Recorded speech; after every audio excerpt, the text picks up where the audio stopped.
Hi! నా పేరు Vinayak tiller. Welcome to history series in Telugu. ఈరోజు నాలుగో ఎపిసోడ్‌లో భాగంగా ఆహ్, ఈజిప్ట్ నాగరికతను అర్థం చేసుకునే ప్రయత్నం చేద్దాం. అయితే ఆహ్, క్రీస్తు పూర్వం 3000 సంవత్సరాల పూర్వం నాగరికత అనేది మొదట ఈజిప్ట్‌లో, తర్వాత మెసొపొటేమియాలో, తర్వాత ఇండస్ వ్యాలీలో ఇక్కడ స్టార్ట్ అయింది. తర్వాత 1000 సంవత్సరాల తర్వాత చైనాలో కూడా స్టార్ట్ అయింది. అయితే ఆహ్ మనం వచ్చే వీడియోల్లో మెసొపొటేమియా ఇంకా ఇండస్ వ్యాలీ సివిలైజేషన్‌ని చర్చించుకుందాం. కానీ ఈ వీడియోలో ఈజిప్ట్ సివిలైజేషన్ అర్థం చేసుకునే ప్రయత్నం చేద్దాం. అయితే మన మెయిన్ గోల్ ఏంటంటే, ఈ ఈజిప్ట్ సివిలైజేషన్ తాలూకు నేచర్‌ని అర్థం చేసుకోవాలి. తర్వాత ఈ ఈజిప్ట్ మానవుల పురోగతికి ఎట్లా కాంట్రిబ్యూట్ చేసిందన్న దాన్ని కూడా అర్థం చేసుకోవాలి. ఈ 2 మన గోల్స్. ఈజిప్ట్ నైల్ నది లేకపోతే ఈజిప్ట్ అనేది ఒక ఎడారి. ఈ నైల్ నదే ఈజిప్ట్‌కి ప్రాణం పోసింది. మీరు చూస్తే నైల్ నది ఆనుకునే మీకు ఫెర్టైల్ ల్యాండ్ అంటే సారవంతమైన భూమనేది ఉంది. ఆహ్, మిగిలినంతా ఎడారి కింద ఉండేది. సో, ఒక రకంగా ఈ జియోగ్రఫీ ఈజిప్ట్ సివిలైజేషన్‌ని షేప్ చేసింది. ఎందుకంటే మనుషులు ఎడారి ప్రాంతంలో బతకలేరు. వాళ్ళు క్రమంగా ఆళ్ళొచ్చి నైల్ నది ఒడ్డున స్థిరపడాలి. అయితే ఈ నైల్ నదికి ఉన్న ఒక లక్షణం ఏంటంటే, ఇది ప్రతి సంవత్సరం రెగ్యులర్‌గా వరదలొచ్చి, ఫ్లడ్సొచ్చి, దానివల్ల వాళ్ళ వ్యవసాయ భూమికున్న సరిహద్దులు చెరిగిపోయి, సో, వాళ్ళకి ఖచ్చితంగా గవర్నమెంట్ గావాలి. ఎందుకంటే ప్రతి సంవత్సరం వాళ్ళు మళ్ళీ ఆ వ్యవసాయ భూమికున్న సరిహద్దులను గీసుకోవడానికి ప్రభుత్వం గావాల్సొచ్చింది. సో, వాళ్ళకి స్టార్టింగ్ డేస్ నుంచి గవర్నెన్స్ యొక్క ఇంపార్టెన్స్ ఆవశ్యకత ఉంది. నెసెసిటీ ఉంది. అయితే మీరు ఇంకోటి గమనిస్తే ఈ నైల్ నది ఈ ఈజిప్ట్ ప్రాంతం అంతా ఒకే పాయగా ఉంది. అంటే ఇంచుమించుగా లాస్ట్‌కి డెల్టా ఎళ్ళేసరికి సరే కొన్ని కొన్ని పాయలుగా విడిపోయింది కానీ, మిగిలిందంతా ఒకే నదిగా ఉంది గదా! సో, ఇది వన్ రివర్ సిస్టమ్‌గా ఉండడం వల్ల ఈ జియోగ్రఫీ ఈజిప్ట్ సివిలైజేషన్ సెంట్రలైజేషన్ వైపు పుష్ చేసిందన్నమాట. అప్పుడు మీరు నెక్స్ట్ వీడియోలో మెసొపొటేమియా గురించి చూసినప్పుడు, మెసొపొటేమియాలో ఎలా ఉంటదంటే 2 నదులుంటాయి. సో, కొన్ని నగరాలు ఇక్కడ, కొన్ని నగరాలు అక్కడ ఉండడం వల్ల ఈ సెంట్రలైజేషన్ కష్టమైంది. చాలా టైం పట్టింది అవ్వడానికి. కానీ ఈజిప్ట్‌లో స్టార్టింగ్ నుండి ఈజీగా సెంట్రలైజేషన్‌లోనే ఉండేది. ఇది ఈజిప్ట్ అంతా సెంట్రలైజ్డ్‌గానే ఉండేది. సో, దీనికి జియోగ్రఫీయే అలాంటి కండిషన్స్ తెచ్చింది. అయితే ఈ ఈజిప్ట్ సమాజానికి మొత్తం ఈ సివిలైజేషన్ మొత్తానికి ఒకడే రాజు కింద ఉండేవాడు. పెద్ద ఫెర్రో. మొత్తం సమాజానికి ఇతనే రాజనమాట. అయితే ఇతని కింద వైజర్ అని జెప్పి ఒక ప్రైమ్ మినిస్టర్‌లా ఉంటాడు. సో, ప్రతి అంటే ఈళ్ళ ప్రామినెన్స్‌ని నోమ్ అని పిలిసేవాళ్ళు. వాటికి గవర్నర్స్ ఉండేవాళ్ళు. సరే డిస్ట్రిక్ట్స్‌లో అఫీషియల్సు లైక్ ఇంకా లోకల్ అడ్మినిస్ట్రేటర్స్ వీళ్ళంతా ఉండేవారు. సో, ఇది ఒక సెంట్రలైజ్డ్ స్ట్రక్చర్ ఈ జియోగ్రఫీ వల్ల ఫార్మ్ అయింది. అయితే సరే. ఈ జియోగ్రఫీ ఒక సెంట్రలైజ్డ్ స్ట్రక్చర్ ఫార్మ్ చేసింది. కానీ ఇది చాలా కాలం పాటు కొనసాగాలంటే, దీనికి అదనంగా వేరే వ్యవ ఇన్‌స్టిట్యూషన్ సపోర్ట్ కావాలి. దానికి ఈ ఈజిప్ట్‌లో మతం ఏం చేసిందంటే, ఆ ఈజిప్ట్‌లో రాజైన ఫెరోని రాజే కాదు, అతన్ని దేవుడిని గూడా చేసేసింది. సో, ఈజిప్ట్‌లో ఫెరో రాజుతో పాటు దేవుడు గూడా. ఒకసారి దేవుడయిపోయాక సెంట్రలైజ్డ్ వ్యవస్థ కూలిపోదు గదా! ఎందుకంటే దేవుడినంత ఈజీగా వ్యతిరేకించలేరు. సో, ఒబీడియన్స్ అంటే లోబడి బతికేటోళ్ళెక్కువ. సో, సెంట్రలైజ్డ్‌గానే ఈజిప్ట్ అనేది చాలా 2000 సంవత్సరాలు సెంట్రలైజ్డ్‌గానే ఉంది. మధ్య మధ్యలో కొన్ని కొన్ని సంవత్సరాలు పక్కన పెడితే మెజారిటీ ఆఫ్ టైమ్ అది సెంట్రలైజ్డ్ సివిలైజేషన్‌గానే ఉంది. సెంట్రలైజ్డ్ గవర్నెన్సే ఉంది. ఫేరోయే పరిపాలిచ్చేవాడు మొత్తం ఈజిప్ట్ అంతా. అయితే ఈ, ఈ రిలిజియన్ ఇంకొంచెం లోతుల్లోకెళ్ళి అర్థం చేసుకునే ప్రయత్నం చేద్దాం. ఈజిప్షియన్ రిలిజియన్‌లో ముగ్గురే ప్రధానమైన దేవుళ్ళు. సరే తర్వాత ఇంకా కొంతమందొచ్చి యాడ్ అయ్యారు. కానీ ఈళ్ళే ప్రధానమైన దేవుళ్ళనమాట. దీంట్లో ఇతను రా అంటే సూర్యుడనమాట బేసిక్‌గా సూర్యదేవుడు. అయితే దీనికి స్టోరీ ఏంటంటే సాయంత్రం అయ్యేసరికి ఇతను అండర్‌గ్రౌండ్‌కెళ్తాడు. అక్కడి నుంచి పడవ ప్రయాణం చేసుకుంటూ ఎళ్ళే క్రమంలో ఒక సర్పం అనేది అడ్డొస్తది. అడ్డొచ్చి ఇతన్ని అటాక్ చేత్తది. సో, ఇతన్ని చంపాలి. రోజు చంపాలనమాట. అలా చంపితేనే పొద్దున్న సూర్యుడిగా ఉదయించగలడు. అలా రోజు అతను రోజు సర్పాన్ని అండర్‌గ్రౌండ్‌లో చంపుతాడు. ఏ రోజైతే చంపలేకపోతాడో, ఆ రోజే సూర్యగ్రహణం వస్తదన్నది ఈళ్ళ బిలీఫ్ అనమాట. సో, ఇది ఒకటి. అయితే ఈ రా దేవుడే అందరికంటే పెద్ద దేవుడు. ఇతను ఈజిప్ట్‌కి సివిలైజేషన్‌ని, కాంతిని, లైఫ్‌ని ఇచ్చేటోడు. సో, ఇది ఇతను రా. అయితే తన కొడుకు ఒసైరిస్. ఈ ఒసైరిస్ చూస్తే మీరు పచ్చగా ఉన్నాడు కదా! అయితే ఈ పచ్చదనం దేనికి ప్రతిబింబం అంటే నైల్ నది ఒడ్డునున్న సారవంతమైన నేలకి ప్రతిబింబం అనమాట. అంటే అక్కడ ఈజీగా పంట ఉంటది కాబట్టి అది పచ్చదనానికి అతని ప్రతిబింబం. అయితే ఈ ఒసైరిస్ అనేవాడు చాలా మంచి రాజనమాట. అయితే ఈళ్ళ తమ్ముడు ఇతన్ని మోసం చేసి చంపేత్తాడు. ఈ చంపేయడం వల్ల ఇతనికి ఏంటంటే ఇతని రిలిజియన్‌లో ఎట్లా పోర్ట్రే చేత్తారంటే చనిపోయిన వాళ్ళకి చనిపోయిన ఎళ్ళే ప్రపంచానికి ఇతను అధిపతి. సో, ఒసైరిస్ అనేవాడు అట్లా. ఆ తర్వాత ఈళ్ళ ఒసైరిస్ కొడుకైన హోరస్ ఉంటాడు. అతను ఆళ్ళ నాన్నని చంపినందుకు అతని బాబాయ్ మీద అతను పగ తీర్చుకుంటాడు. ఈ హోరస్ అనేవాడు బతికున్న ఫేరోకి ప్రతిబింబం అనమాట. సో, ఇట్లా ఈళ్ళు ఒక బలమైన మతాన్ని బిల్డ్ చేసుకున్నారు. ఈ మతంతోనే వాళ్ళు ఫెర్రో సిస్టమ్‌ని నడిపేటోళ్ళు. అయితే ఈ మతంలో అన్నిట్లికంటే ఇంపార్టెంట్ కాన్సెప్ట్ ఏంటంటే మట్. ఎంఏఏటి మట్. దీని అర్థం ఏంటంటే ఆర్డర్ అన్నమాట. ఒక ఆర్డర్ అనేది చాలా ఇంపార్టెంట్. ఈ ఆర్డర్‌కి ఈళ్ళిచ్చిన ఇంపార్టెన్స్‌కి ఆ సెంట్రలైజ్ సిస్టమ్ అలా ఫెర్రో సిస్టమ్ అనేది బతికి వచ్చిందన్నమాట అన్ని రోజులు. నెక్స్ట్ మనం ఈ నైల్ నది ఆహ్, కేవలం ఈజిప్ట్‌కి ప్రాణం మాత్రమే గాదు. అది బోలెడంత సంపత్తి తెచ్చిపెట్టింది. మనం ఇందాక అనుకున్నట్టు ఈ నైలు రెగ్యులర్‌గా ఫ్లడ్స్ తీసుకొస్తది. రెగ్యులర్‌గా వరదలొస్తాయనుకున్నాం గదా!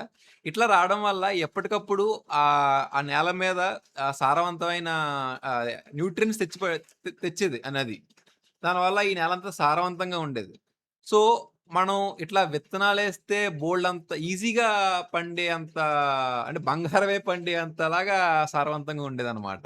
సో, ఇక్కడ ఈజీగా ఎక్కువ ఫుడ్ ఉండేది. ఇది చాలా రోజుల పాటు అతి సంపన్నమైన ప్రదేశంలో ఒకటి ప్రదేశం ఈజిప్ట్ అనేది. సో, ఇది బోలెడంత వెల్త్‌ని తెచ్చిపెట్టింది. మీకెప్పుడైతే బోలెడంత వెల్తొస్తదో, ఇంకో పక్కన ఆర్డర్ గూడా ఉంటదో, అది అలాంటి పరిస్థితులు మన మతపరమైన విశ్వాసాలని కూడా షేప్ చేత్తాయి.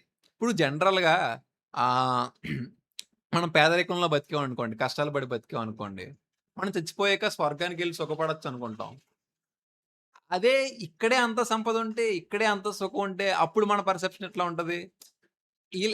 ఈళ్ళదెట్లా ఉండేదంటే, ఈ సంపదనంతా మనం ఎట్లా స్వర్గానికి తీసుకెళ్ళాలన్న దృక్పథంలో ఉండేవాళ్ళు ఆళ్ళు. అలాంటి మత విశ్వాసాల్లోకి ఎళ్లారు. ఈటిలిని మనం వీళ్ళ సమాధుల్ని చూస్తే బాగా అర్థమవుతది. వీళ్ళ సమాధుల్లో అంటే ఎవరి సోషల్ స్టేటస్ బట్టి వాళ్ళు ఆహ్, ఫేరోస్ అనేటోళ్ళు వాళ్ళకి నచ్చిన వస్తువులు అంటే బంగారాలు, ఫుడ్డు, ఆ తర్వాత ఇంకా ఆళ్ళకి విలువైన వస్తువులు ఇవన్నీ వాళ్ళు సమాధుల్లో పెట్టుకునేటోళ్ళు. ఈళ్ళ ఉద్దేశ్యం ఏంటంటే ఈ అన్నిటిని మనం స్వర్గానికి తీసుకెళ్ళొచ్చు. అక్కడ వాళ్ళకి ఉపయోగపడతదని. ఒకానొక అంటే స్టార్టింగ్‌లో ఈళ్ళకి సేవకులుగా ఉన్నోళ్ళని కూడా చంపేసేటోళ్ళు. ఫెర్రోస్. ఆళ్ళ ఆళ్ళతో పాటు వీళ్ళ శవాలను కూడా పట్టుకొని తీసుకెళ్ళేవాళ్ళు. అక్కడ సేవ చేయించుకోవడానికి. అయితే తర్వాత ఆహ్, సేవకులు బొమ్మలు అంటే బొమ్మల కింద బొమ్మలనే సాబిత్స్ అంటారు. వాటిల్ని పెట్టేటోళ్ళు. మనుషుల్ని చంపడం మానేసి. అయితే ఇట్లాంటి విశ్వాసాలుండేవి వీళ్ళకి. ఇంకోటేంటంటే మమ్మిఫికేషన్. ఇది మీకు ఐడియా ఉండుంటది. మమ్మీస్ అంటాం గదా! అది ఇదే.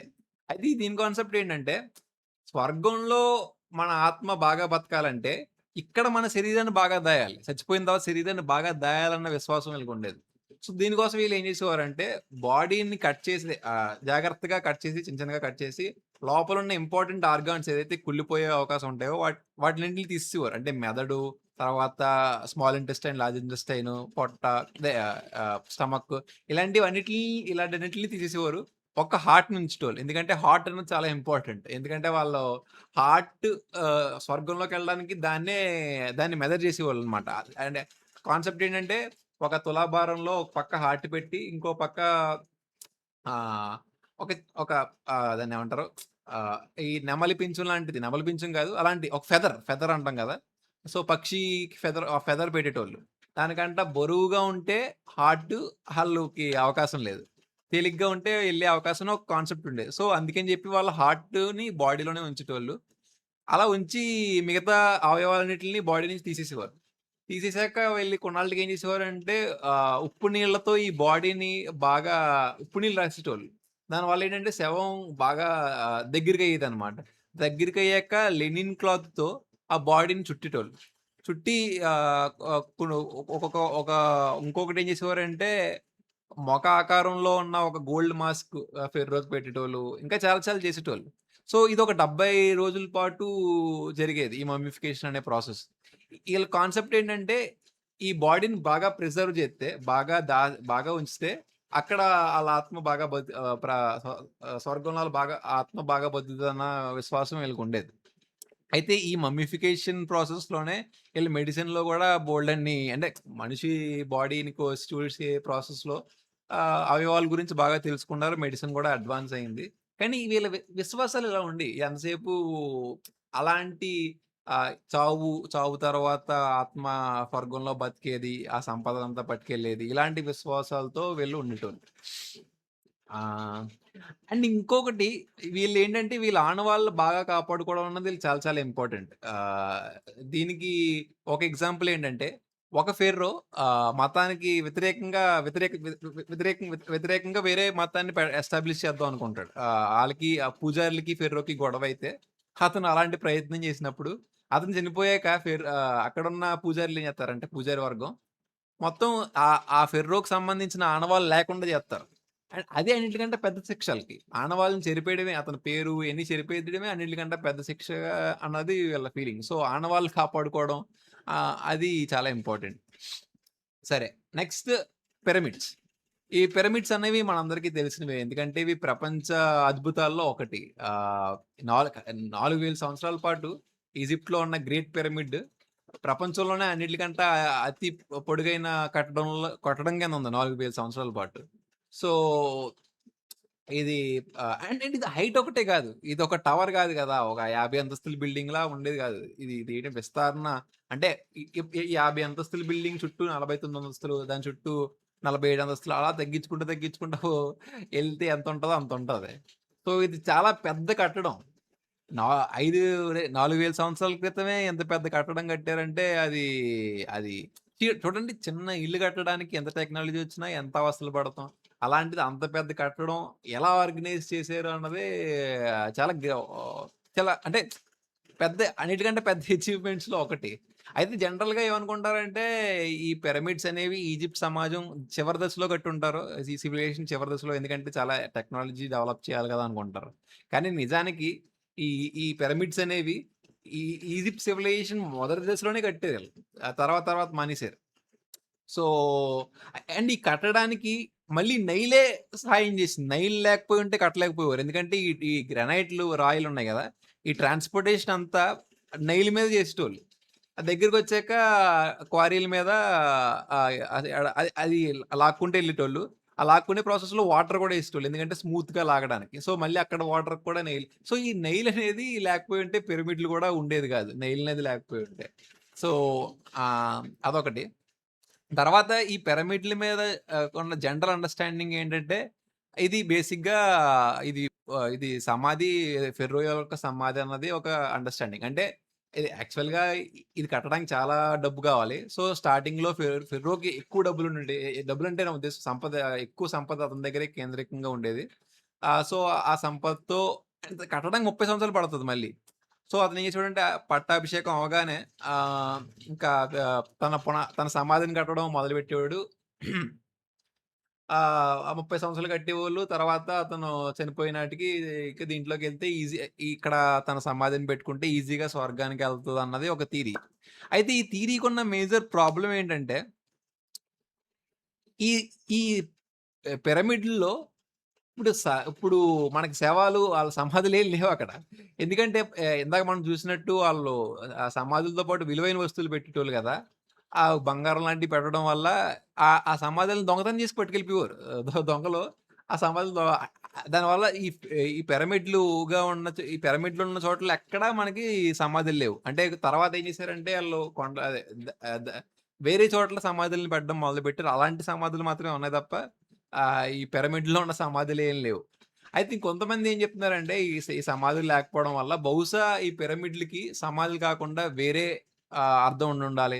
అంటే ఈ స ఈ ఈ లోపలంతా పిరమిడ్‌ల్లో గ్రానైట్ కట్టేవారు. గ్రానైట్‌తో కట్టేటోళ్ళు. బయట మాత్రం లైమ్ స్టోన్‌తో కట్టేటోళ్ళు. ఈ లైమ్ స్టోన్ వైట్ కలర్‌లో ఉంటదనమాట. సో, పగలు ఈ వైట్ కలర్‌లో సన్‌రైజ్‌లో అది రిఫ్లెక్ట్ అవ్వడం వల్ల మొత్తం అంతా బ్రైట్‌గా ఉంటది. సో, ఆ రోజుల్లో ప్రజలు అది చూసినప్పుడు బహుశా అంటే ఈ అంటే అది ఒక ఏదో భూమి మీద ఉన్న నక్షత్రం లాంటి ఫీలింగ్ ఇత్తది గదా! సో, అది చూసి ఈ ఆర్డర్‌లు అంటే ఈళ్ళేదైతే ఆర్డర్‌ని క్రియేట్ చేద్దాం అనుకుంటున్నారో అది దీని ద్వారా క్రియేట్ చేసి ఉండొచ్చని కొంతమంది. కొంతమందేంటంటే ఇంకో మత విశ్వాసంతో కట్టుండాలన్నది అని బోలెడన్ని థియరీలొచ్చాయి. ఆహ్, అయితే ఆహ్ ఈ పిరమిడ్‌లనేది కొన్నాళ్ళు కట్టడం మానేశారు. ఎందుకు కట్టడం మానేశారంటే ఆహ్, మధ్యలో ఒక 100 సంవత్సరాల పాటు కష్టకాలం వచ్చింది. అంటే అప్పుడు క్లైమేట్ చేంజెస్ అయ్యి, నైల్ నదిలో వాటర్ అలా తగ్గిపోవడం మొదలుపెట్టడం వల్ల కరువొచ్చింది ఆళ్ళకి. సో, అప్పుడు వీళ్ళ విశ్వాసాలు దెబ్బతిని తర్వాత ఏం చేశారంటే ఇంకా ఆ సంపదనంతా గుడులకి వేరే వేరే కట్టడాలకి కట్టడానికి వాళ్ళు ఉపయోగించారు. సో, పిరమిడ్‌లు ఆగిపోయాయి. అప్పుడే మనకి పెద్ద పెద్ద టెంపుల్స్ వచ్చాయన్నమాట. సో, టెంపుల్స్ కూడా చాలా చాలా ఇంపార్టెంట్. నన్నడిగితే ఇవే ఇవి చాలా పవర్‌ఫుల్ ప్లేసెస్. ఎందుకంటే ఆహ్, సీ ఈజిప్ట్ అనేది ఒక మతపరమైన సమాజం. అక్కడ రాజే దేవుడు గదా! సో, మతం తర్వాత బ్యూరోక్రసీ అంటే రాజ్యంలో పనిచేసేటోళ్ళంతా మమేకమై ఉండేటోళ్ళు. సో, మతానికి చాలా పెద్ద పాత్ర పోషించేవాళ్ళు. ఒక టైంలో టెంపుల్స్ కూడా బోలెడంత ల్యాండ్‌ని ఓన్ చేసేటోళ్ళు. అంటే వాళ్ళ ఓనర్‌షిప్‌లోనే ఉండేవి. సో, వీళ్ళు గూడా చాలా పెద్ద రోల్ ప్లే చేసేటోళ్ళు. ఆహ్, యాహ్! సో, రిలీజియన్ అనేది చాలా చాలా ఇంపార్టెంట్. ఈజిప్షియన్ సివిలైజేషన్ అర్థం చేసుకోవడానికి. వాళ్ళు ఈ ఈ రిలీజియన్ ఒక యాక్చువల్‌గా ఏంటంటే వీళ్ళు ఆహ్, ఈ మైండ్ కంట్రోలింగ్ టెక్నిక్స్ ఇలాంటివి కూడా ఉన్నాయని చెప్పి కొన్ని థియరీస్ ఉన్నాయి. సరే అది వేరే ఒక వీడియోలో వీళ్ళ మతంలోని ఇంకా డెప్త్‌లోకెళ్ళి చూద్దాం. ఈరోజు ఒక బేసిక్ అండర్‌స్టాండింగ్ కోసం ఇంతవరకు సరిపోతది.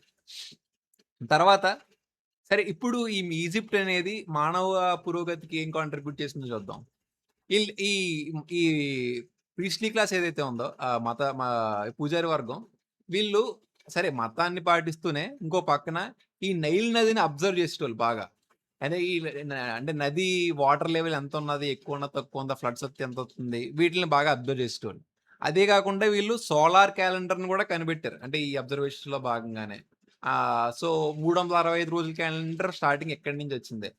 ఆ తర్వాత సో, ఇలాంటి కొన్ని అబ్జర్వేషన్స్ చేసేటోళ్ళు. తర్వాత అన్నిట్లికంటే మేజర్ కాంట్రిబ్యూషన్ ఏంటంటే జియోమెట్రీ. అసలు జియోమెట్రీ అంటే ఏంటంటే, జియో అంటే భూమి. మెంట్రీ అంటే మెజర్ చేయడం. జియోమెట్రీ అంటే భూమిని మెజర్ చేసే కాన్సెప్ట్ అన్నమాట. సో, మనకు తెలిసినట్టు ఈజిప్ట్‌లో నైలు రెగ్యులర్‌గా ఫ్లడ్స్ వస్తాయని చెప్పాం గదా! సో, అట్లా వచ్చినప్పుడు ప్రతిసారి ఈళ్ళు సరిహద్దులు గీయాల్సొచ్చినప్పుడు ఆ ప్రాసెస్‌లోనే ఆ జియోమెట్రీ పెరిగింది. తర్వాత టాక్స్‌లు కలెక్ట్ చేసినప్పుడు ఈ ఏరియా అంటే ఎంత ఏరియా ఉందో దాన్ని బట్టి ఆళ్ళు పన్నేయాలి. లేదంటే ఎంత పంట పండుతుందో తెలుసుకోవడానికి వీటన్నిటికి జియోమెట్రీ వాడి వాళ్ళు ఆళ్ళు ఆ స్టేట్‌ని నడిపేటోళ్ళు.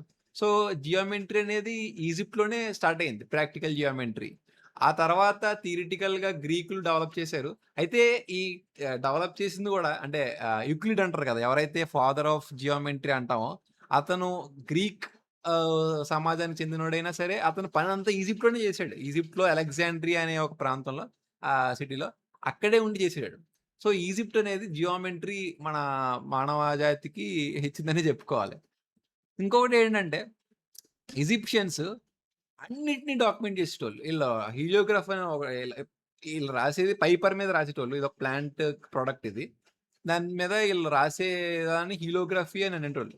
సో, వీళ్ళు ప్రతీదీ డాక్యుమెంట్ చేసేటోళ్ళు. అంటే ఎంత పంట పండుతుంది? ఎంత టాక్స్ కలెక్ట్ చేసాం? ఎంతమంది పని చేస్తున్నారు? ఎంతమంది పని చేయట్లేదు? ఈ స్క్రైబ్స్ అనేవాళ్ళు చాలా ఇంపార్టెంట్ ఈజిప్ట్‌కి. అయితే ఆహ్, ఒక ఒక ఒక డౌట్ రావచ్చు. ఒక పక్కన ఇంత అన్ని డాక్యుమెంట్ చేసేటోళ్ళు, ఇంకో పక్కన జియోమెట్రీ ఉంది. ఇంకో పక్కన నెయిల్‌ని అబ్జర్వ్ చేసేటోళ్ళు. అంటే ఈళ్ళు చాలా అడ్వాన్స్‌డ్ పీపుల్‌లా ఉన్నారు. ఇంకో పక్కన ఈళ్ళ బ్యూరోక్రసీ అన్నిట్లికంటే బెస్ట్ బ్యూరోక్రసీ. ఎందుకంటే నా ఉద్దేశంలో ఈళ్ళని మన టైమ్స్ తెచ్చినా సరే, మన గవర్నమెంట్‌లు కూడా రన్ చేసేంత బ్యూరోక్రసీ వీళ్ళది. టాక్స్‌లు కలెక్ట్ చేయడాలు, సరిహద్దులకి సర్వేలు చేయడాలు ఇలాంటియన్నీ చేయగలరు ఆళ్ళు. అంత అడ్వాన్స్‌మెంట్స్ ఉన్న సమాజం, ఇంకో పక్కన ఇంత మత ఛందస్వాదంలో ఎట్లా ఉందంటే, దీనికి సింపుల్ ఏంటంటే, సంపద క్రియేట్ చేయాలంటే ఇలాంటియి చేయాలి. అంటే ఆహ్, జియోమెట్రీ ఉండాలి. లేదంటే నైల్‌ని అర్థం చేసుకోవాలి. లేదంటే డాక్యుమెంటేషన్ చేయాలి. సో, వెల్త్ క్రియేషన్ కోసం వాళ్ళు ప్రాక్టికల్‌గా ఉండేటోళ్ళు ఎంత సైంటిఫిక్‌గా ఉండాలంటే అంత సైంటిఫిక్‌గా ఉండేవాళ్ళు. కానీ ఒకసారి వెల్త్ క్రియేట్ చేసిన తర్వాత, ఆ వెల్త్‌ని కంట్రోల్ చేయడానికి, మనుషుల్ని కంట్రోల్ చేయడానికి అక్కడ వాళ్ళు మతాన్ని ప్రవేశపెట్టేటోళ్ళు. అక్కడ వాళ్ళ విశ్వాసాలు ఏమో మూఢ మూఢ విశ్వాసాలనేవి కొన్ని కొన్ని ఉండేటియి. సో, సో, అట్లా ఈ వ్యత్యాసంతోనే ఈజిప్ట్ అంతా యూనో ఆ! అట్లా ఉండేది. సో, ఈ వ్యత్యాసాన్ని ఎట్లా అర్థం చేసుకోవాలనమాట. నెక్స్ట్ మనం అంటే ఈజిప్ట్‌కి 2000 సంవత్సరాల చరిత్ర ఉందనుకుంటున్నాం గదా! సో, క్విక్‌గా అసలా ఏంటి స్టేజెస్ ఏంటో కూడా చూద్దాం. First early dynasty period. అంటే ఏంటంటే స్టార్టింగ్ ఈ టైంలో ఈజిప్ట్‌నంతా సెంట్రలైజ్ చేసే ప్రాసెస్ అనమాట ఇది. ఆ తర్వాత ఓల్డ్ కింగ్‌డమ్. ఈ టైంలో పిరమిడ్‌లు కట్టేటోళ్ళు. ఆ తర్వాత ఎప్పుడైతే క్లైమేట్ క్రైసిస్ వచ్చిందో ఆహ్ ఈ ఫ్రాగ్మెంట్ అయిపోయింది. ముక్కల కింద అయిపోయింది. మళ్ళీ మిడిల్ కింగ్‌డమ్‌లో మొత్తం అంతా రీయూనిఫై చేశారు. మొత్తం అంతటిని కలిపారు. కానీ ఈసారి పిరమిడ్‌లు కట్టడం కాకుండా లోకల్‌గా టెంపుల్స్ కట్టడాలు ఇలాంటి అంటే అడ్మినిస్ట్రేషన్ మీద కాన్సంట్రేట్ చేసేది. మళ్ళీ బయట నుంచి సెకండ్ ఇంటర్మీడియేటరీ పీరియడ్ వచ్చింది. అంటే బయట నుంచి వచ్చి కొంతమంది ఈజిప్ట్‌ని పరిపాలించారు ఫస్ట్ టైమ్ అది. అప్పుడు కొన్నాళ్ళకి ఏం చేశారంటే ఈజిప్ట్‌లో ఉన్నోళ్ళే వాళ్ళని ఆ బయట నుంచి వచ్చినోళ్ళని తరిమేసి న్యూ కింగ్‌డమ్ ఎస్టాబ్లిష్ చేశారు. అయితే అప్పటి వరకు వాళ్ళెప్పుడు బయట ప్రపంచాన్ని ఆక్రమించుకుందాం అనుకోలేదు. కానీ ఈ న్యూ కింగ్‌డమ్‌లోనే వీళ్ళు ఎంపైర్‌గా బయటనున్న ప్రదేశాలను గూడా విస్తరించడం మొదలుపెట్టి వాటిలిని గూడా ఆక్రమించుకున్నారు. సో, ఇది బేసిక్ టైమ్ లైను. అయితే ఈ స్ట్రక్చర్ అనేది ఒక 2000 సంవత్సరాల పాటు కొనసాగింది. ఆ తర్వాత ఇప్పుడు సుడాన్ అంటే అప్పట్లో కుషన ఎంపైర్ అని చెప్పి ఆళ్ళొచ్చి ఈజిప్ట్‌ని ఆక్రమించుకున్నారు. లేదంటే మెసపటోమియా వాళ్ళొచ్చి ఈజిప్ట్‌ని ఆక్రమించుకున్నారు. లేదంటే ఆహ్, యూ నో పెర్షియా వాళ్ళొచ్చి ఆక్రమించుకున్నారు. గ్రీకులొచ్చి ఆక్రమించుకున్నారు. ఎవరొచ్చి ఆక్రమించుకున్నా వాళ్ళు ఈజిప్టు అంటే ఈ విలువలు ఈ ఫెర్రో సిస్టమ్‌ని వాడుకునే వాళ్ళు పరిపాలించేటోళ్ళనమాట. వాటిలతోనే పరిపాలించారు తప్ప ఈ కల్చరల్‌ని ఈ ఈ ఈ కల్చర్‌ని పోగొట్టలేకపోయారు. ఈవెన్ అలెగ్జాండరు ఈ ఈజిప్ట్‌ని ఆక్రమించుకున్న తర్వాత అతనికి ఒక ప్రాబ్లమ్ ఉండేది. ఆళ్ళ నాన్నకి అతను నచ్చకపోతుండే. తర్వాత ఆళ్ళ నాన్న చనిపోయిన తర్వాత ఇతనికి రాజ్యం వచ్చినా సరే సైనికుల్లో ఏముండేదంటే ఈ రాజుకి ఇష్టం లేదు. ఇతను రాజు అవ్వడం అన్న ఫీలింగ్‌లో ఉండేటోడు. సో, ఒక లెజిటిమసీ ప్రాబ్లమ్ అనేది అలెగ్జాండర్‌కి ఉండేది. అయితే ఈ ఈజిప్ట్‌కెళ్ళాక అలెగ్జాండర్ ఏమనుకున్నాడంటే, హేయ్! నేను మా నాన్న నుంచి తీసుకోవడం కాదు నేనే దేవుడిని అంటే ఇక ఇన్‌హెరిటెన్స్ వదిలేసి, ఆ వారసత్వం వదిలేసి తన్నే దేవుడని ప్రచారం చేసుకోవడం మొదలుపెట్టాడు. సో, అట్లా అంత స్ట్రాంగ్ కల్చర్ ఉండేది ఈజిప్టోళ్ళకి. ఫైనల్‌గా ఆహ్, క్రిస్టియానిటీ వచ్చాక ఈ మతం తగ్గుముఖం పట్టడం మొదలైంది.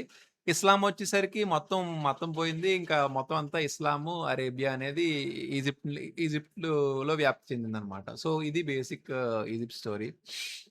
అయితే లాస్ట్‌గా చూడండి ఈ ఈజిప్ట్‌లో బోలెడంత సంపదుంది. రైట్? ఇంత సంపదున్నప్పుడు ఎవరన్నా ఎళ్దాం అనుకుంటారు. కానీ ఆ సంపత్తో పాటు బోలెడంత పవర్ కాన్సంట్రేట్ అయిపోయి కూడా ఉంది. మనం అంటే ఫుడ్ దొరుకుతది కరెక్టే. లేదంటే మినిమమ్ లైఫ్ ఉంటది. కానీ అసల ఫెర్రో సిస్టము ఎంత మూఢన విశ్వాసాలు లేదంటే ఇంకోటి అలాంటి సమాజంలో బతకడం అనేది అంత ఈజీ కాదు. అంటే మనకి అంటే నాకే కాలంలో వెనక్కెళ్ళే అవకాశం వస్తే సందర్శించడానికి ఎళ్తాను గానీ ఎక్కువ రోజులు ఉండలేను. ఆహ్, ఇ ఇది అలాంటి ప్రదేశం లాంటిది రైట్. అంటే బయటికి అంత వెళ్తున్నా సరే మనం అలాంటి సమాజంలో ఆహ్, ఉండలేమేమో. ఆహ్, ఎందుకంటే పవర్ అంత కాన్సంట్రేట్ అయిపోయిందక్కడ. సో, ఇది ఈజిప్ట్ తాలూకు ఆహ్, గురించి చెప్పాలంటే. అయితే ఇదొక 2000 సంవత్సరాల చరిత్ర కదా! మనం మొత్తం అంతా యూనో అన్ని డీటెయిల్స్ చెప్పలేం. సో, సింప్లిఫై చేసి చెప్పే ప్రయత్నం చేశాను. సో, ఇక్కడున్న ప్రజలు అన్ని సందర్భాల్లోని ఇంత మూఢనమ్మకాలతో లేరు. మీరు ఇప్పటికి ఎళ్లి చూస్తే పిరమిడ్‌ల పైన వాళ్ళు కట్టినప్పుడు వాళ్ళు కొన్ని జోకులు రాసినయున్నాయి. ఆళ్ళు జోకులు రాసుకున్నారు.